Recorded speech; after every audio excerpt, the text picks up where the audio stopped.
short stories of wisdom. Now I will tell you a few short stories of wisdom, originally written in Sanskrit, the ancient language of India. The Terrible Bell.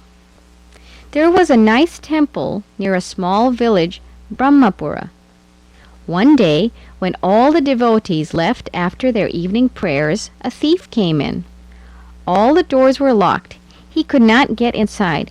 He could find only a nice bell hanging from the roof. He stole the bell and ran towards the hill in the darkness. Before long, he was killed by a tiger. The tiger carried away the bell. The next morning, a troop of monkeys came by and discovered the bell, made funny noises. It was so amusing to them. Each one took a turn to make it louder and louder. The sound of the bell got louder and louder. The hills echoed with the ringing of the bell.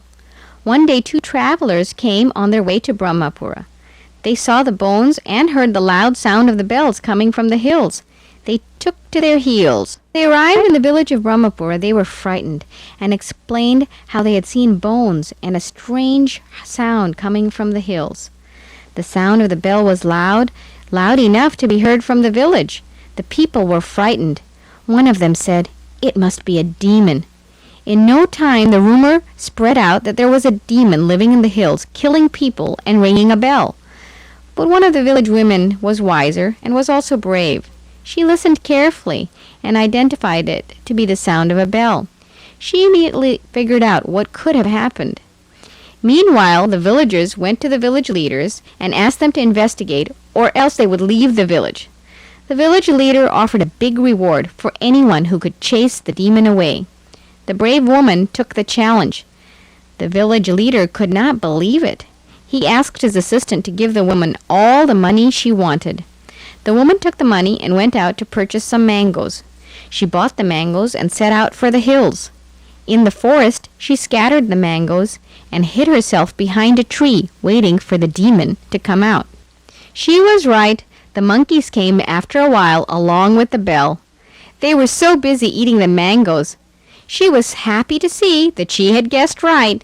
She slowly came out of her hiding place and grabbed the bell and ran towards the village. Soon she came to the village and went straight to the village leader to return the temple bell. The village leader greatly appreciated her cleverness, and from that day on, she became the most respected person in the Brahmapura village. The Washerman's Donkey. Once a washerman had a dog and a donkey. The washerman came home one day, very tired. He went straight to bed and fell asleep and forgot to feed the animals. The donkey was unhappy. At night, a burglar came and began to fill his sacks. "Look, a thief is carrying off our master's goods. Why don't you bark and wake him up?" said the donkey. "Why should I?" said the dog. "Our master neglects us and goes to bed without giving us food. A little fright will remind him that he needs me. Just keep quiet." "You are unfaithful," said the donkey.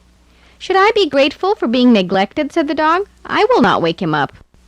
"Then I will," said the faithful donkey, "and I must do it before the thief runs away." The donkey wasted no time and began to bray. The thief was scared. "Silly donkey, it will wake up the entire neighborhood. I better slip out." The washerman woke up and was upset with the donkey. He shouted through the window, "You donkey, you have ruined my sleep. I will teach you a lesson for braying at odd hours." He rushed into the yard and began to beat the donkey mercilessly. The dog shook his head in pity and said, "Poor donkey, if only he could stick to his own duties instead of trying to perform mine, he would not have suffered this fate." The Cat Who Served a Lion. Once upon a time there lived a lion. He was a mighty beast, and before him all trembled. In his den there was a small mouse. He loved the lion's mane. The mouse said, "This fine mane will make a soft bed for my little ones." The lion noticed that he was losing his mane, and he was unhappy. One day he chased the mouse, but the mouse was too fast and quickly ran away. "Well, I'm not a cat. The mouse is not my prey. But why don't I keep a cat? The mouse will be scared to come out, or may even be killed." So he invited a cat to live in his den and promised to feed him. When the cat asked the lion explained to him his misery. At the den, the lion offered the cat fresh fish to eat. The cat said, "The mouse won't dare to come out anywhere near you. You can sleep in peace." The lion enjoyed a nice sleep, while the cat enjoyed his nice meal. The mouse was not happy. She was getting hungry and could not come out. She scratched the walls, and the lion was happy. He got more fish for the cat the next day, while the mouse grew increasingly impatient. "You are really spoiling me with this delicious fresh fish, O king," said the cat. The mouse was starving. "It is more than a week since I left my hole. I must find something to eat," said the mouse. That afternoon, as the lion napped and the cat dozed, the mouse crept timidly out of her hole in search of food. Before long, the cat pounced on the mouse and killed her. "Nothing beats a delicious mouse," said the cat, and enjoyed his mouse meal. But the cat had been too hasty. The lion found out that the mouse was dead, as he heard no more scratches. As the days passed, the lion no longer needed the cat. When the cat asked for food, he said, "Go catch your own prey. Don't disturb me. I want to sleep." The cat left the den, a little wiser, saying, "I have been a fool. I should not have killed the mouse."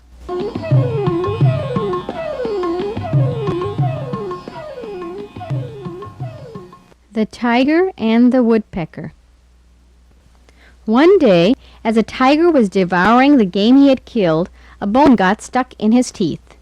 A woodpecker, who lived in the branches above, watched him eating the game but did not realize what had happened. The tiger tried and tried but could not get the bone out. "I will not be able to eat anything else unless I get this bone out," said the tiger. Days passed by and he was getting weaker and weaker. The woodpecker was wondering what was wrong with the tiger. "What is the matter with you? Why are you keeping your mouth open?" The tiger beckoned to the woodpecker to come near, and he pointed to the bone in his teeth. "Oh, you are in a lot of pain. I can remove the bone only if you give me a portion of the flesh of the animal you hunt." The tiger nodded his head as he could not speak or roar. He tried to say, yes, I will, just get the bone out." The woodpecker flew into the tiger's mouth, caught the bone firmly with his beak, and came out of the tiger's mouth at full speed. Then the woodpecker perched on a tree. He dropped the bone on the tiger's head. "I better get myself some food. I am starving," said the tiger. A few hours later, the tiger killed an animal and began to eat. The woodpecker tried to remind the tiger of his promise to share his food with the woodpecker. But the tiger looked at the woodpecker and pretended to have never seen him. "Who are you? Why should I offer you any part of this?" The woodpecker was shocked. The tiger is so ungrateful. He came down from the branches and said, "Don't you remember me? I pulled the bone out from your teeth. How could you forget me?" The tiger laughed and said, "You know I am a wild animal. I could have easily eaten you up when you entered my mouth. Be grateful for that and be gone." The woodpecker was furious. "That's it. I must teach him a lesson. He took advantage of me. He thinks I am weak, but I have my sharp beak." The woodpecker patiently waited for the tiger to doze off after a heavy meal. "Now is the time," the woodpecker said. The woodpecker swooped down and pecked at one of the tiger's eyes, blinding it. The tiger roared with pain. "You have pierced my eyes. How could you be so cruel?" roared the tiger in pain. "You know, I have a sharp beak. I could have easily blinded you in both eyes, but I didn't.